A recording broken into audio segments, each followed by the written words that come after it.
बैंगन के भरते का इतना आसान और इतना स्वादिष्ट सा रेसिपी आज रउआ सबके साथ शेयर करे वाला बनी। एक बार इस तरीका से बनाई बैंगन के भरता, आप सबके बहुत पसंद आई।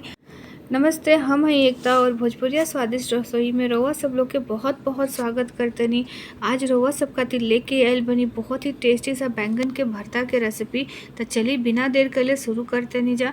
एजगी हम ले ले बनी 2 गो बैंगन, बड़े साइज़ के भरता वाला बैंगन हम लेतनी। एजगी देखी और बैंगन के अच्छे से धो करके साफ़ कर ली और फिर एकरा के ले ली। अब हम एकरा में कट लगा लेब।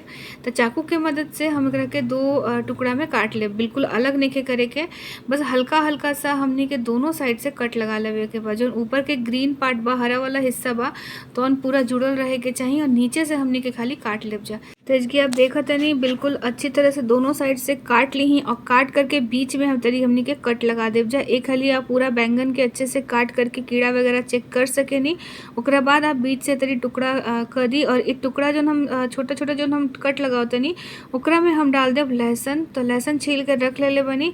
हर एक हिस्सा में 2 कट लगा करके एक तरी से आप लहसुन के अंदर भर दी और एकरा के बाद इस तरी भर करके सबके तैयार कर लेवे के बाद दोनों बैंगन के बराबर समझ की काट करके तैयार कर ले बनी। और हम ले लेते नहीं थोड़ा सा तेल हाथ में, और हाथ में तेल ले ली हल्का सा और अच्छे से मिला करके और एकरा ऊपर इतनी हमनी के लगा लेवे के बाद एकरा से का होई कि जब बैगन पाक जाए ना तो बहुत ही अच्छा से एकर छिलका निकल के बाहर आ जाए। अब एक हम ले लेते नहीं स्टैंड बैंगन पकाए वाला जाली, और जाली के रख तनी गैस के ऊपर और ओकरा ऊपर हम बैंगन रख करके पकाओ तनी। दोनों साइड से अच्छे तरह से घुमा घुमा के पकाई। करीबन एक साइड आप रख करके 2 से 3 मिनट खातिर छोड़ दें और गैस के फ्लेम कर दें बिल्कुल स्लो पर, और धीरे धीरे दोनों साइड से चारों तरफ से अच्छे से एकरा के पका करके तैयार कर ली। अब हम कुछ मसाला पीस के तैयार करते हैं। तो इसका हम ले ले बनी लहसुन, अदरक और मिर्ची। एकरा के हम अच्छे से क्रश कर लेते हैं। क्रश कर ली क्रशर में डाल करके। कभी भी आप बैंगन के भरता बनाई तो ओकरा में कभी भी पेस्ट के यूज़ ना करके हमने के तरीके से क्रश करके डालब जा तो ओकरा से बहुत ही अच्छा सा एक फ्लेवर और टेस्ट आए। जब एक एक थोड़ा थोड़ा सा बाइट जाला तो बहुत टेस्टी लगेला। साथ ही में हम लेते हैं टमाटर, 2 मीडियम साइज़ के टमाटर के हम बहुत बारीक काट ले बनी। साथ ही में हम प्याज के भी अच्छे से बारीक काट लेते नहीं। 3 मीडियम साइज़ के प्याज बटे अच्छी तरह से काट ली बारीक। और अब चलिए हम एक खाली बैंगन भी चेक कर लेते नहीं। तो आप देख सके नहीं बैंगन बहुत ही अच्छे से पक गई बा और एक के हम आपके दिखा देते नहीं बहुत ही अच्छे से सॉफ्ट भ गई बा। चारों साइड से घुमा घुमा के हम पकैनी और 10 मिनट के अंदर बैंगन बहुत ही अच्छे से पक के तैयार भ गई बा। बस एकरा के अलग कर ली और जब ये ठंडा हो जाए तब एकरा छिलका आप निकाल ली। तो इसकी देखिए बैंगन अच्छे से ठंडा हो गई बा। अब हम एकर छिलका निकाल लेता नहीं। देखिए कितना आराम से एकर छिलका निकल जाए और बहुत ही आसानी से छिलका सारा के सारा बाहर आ जाए। तो यही तरह से सारा छिलका आप निकाल ली। आप देख सके नहीं छिलका आराम से निकल लेता, एकदम बहुत इजीली सारा छिलका निकल के आ जाए। और बैंगन हम अलग कर लेते नहीं। अब हम एक कांटा चम्मच ले लेते नहीं और लहसुन और बैंगन सबके एक साथ इतनी मैश कर ली, या फिर आप कलछुल के मदद से अच्छे से एक कटोरा में रख के मिला सके नहीं। तो मैं कांटा चम्मच की मदद से मिला लेते नहीं। साथ ही में हम गरम कर देते नहीं कढ़ाई। अब कढ़ाई में हम थोड़ा सा डालते नहीं 2 से 3 चम्मच सरसों के तेल और सारा प्याज एकरा में डाली। प्याज डाल करके अच्छे से एकरा के मिलाई। मीडियम टू स्लो फ्लेम पर प्याज के फ्राई करने के बाद जब तक प्याज के कलर चेंज ना हो जाए, बिल्कुल गोल्डन कलर ही अच्छे से फ्राई करत। तो इसकी आप देख सके नहीं बहुत ही अच्छा प्याज के जो कलर बा आप चेंज भ गई बा।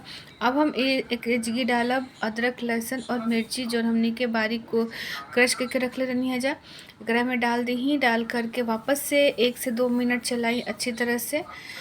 1 से 2 मिनट के बाद एकरा में हम डालते नहीं टमाटर डाल करके अच्छे से मिला ली। एक हाली मिला करके ढक दी 2 से 3 मिनट खातिर। गैस की फ्लेम रखी स्लो पर और 2 से 3 मिनट के बाद ढक्कन हटाई, वापस से चला ली। अब एकरा में हम मसाला ऐड करब। तो सबसे पहले डालते नहीं स्वाद अनुसार नमक के साथ जाई हल्दी पाउडर आधा छोटा चम्मच। हल्दी पाउडर डाल करके साथ ही में डाल दी लाल मिर्च, आधा छोटा चम्मच हम लाल मिर्च डालते नहीं, तीखा वाला लाल मिर्च अगर आप चाहें तो आज इसकी आप कश्मीरी लाल मिर्च के यूज़ कर सकें नहीं। साथ ही में जाए 1 चम्मच के करीब धनिया पाउडर। इनमें हम काली मिर्च और जीरा के यूज़ नहीं कैले। अगर आप चाहें तो इसकी जीरा और काली मिर्च के यूज़ कर सकें नहीं। अब इसकी हम डालते नहीं थोड़ा सा गरम मसाला, हल्का सा गरम मसाला डाल करके वापस एक के मिलाई और अभी हम पानी एकरा में ना डालब। अच्छे से एकरा के 1 से 1.5 मिनट हमरा फ्राई करे के बा। और नमक डलले बानी तो टमाटर से थोड़ा पानी आ जाई, भुजत भुजत पानी आ जाई। तो इसके आप देख सकेनी हल्का सा पानी एकरा में आ गइल बा। टमाटर हमार थोड़ा सा गीला भ गइल बा।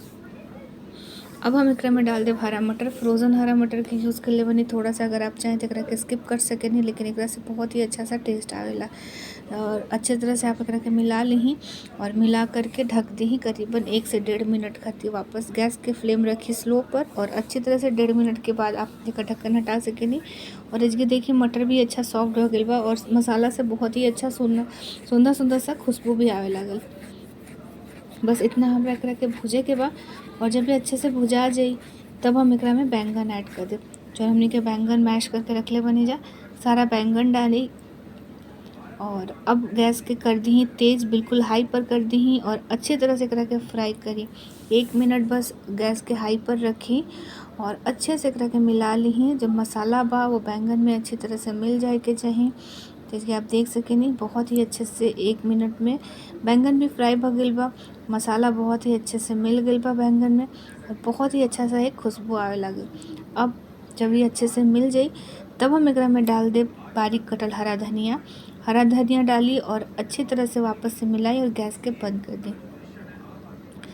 इसके हमार गर्मा गर्म बैंगन के भरता तैयार हो गइल बा। आप ज़रूर ट्राई करी, रेसिपी बहुत ही टेस्टी बनेला। आप एक खाली ज़रूर बनाए और अगर अच्छा लगी तो लाइक शेयर सब्सक्राइब जरूर करब। साथ ही साथ बेल आइकन भी दबाए और वीडियो के अपना दोस्त और फैमिली मेम्बर के साथ ज़रूर शेयर करब और एक लाइक तो ज़रूर करब। और कमेंट्स करी कि आप लोग के हमार रेसिपी कैसन लगा था। अगर अच्छा लगा था तो लाइक ज़रूर करब, साथ ही में बेल आइकन भी दबा देब। फिर मिलते हैं एक नया रेसिपी के साथ। तब तक अपन बहुत बहुत ध्यान रखब। Bye by.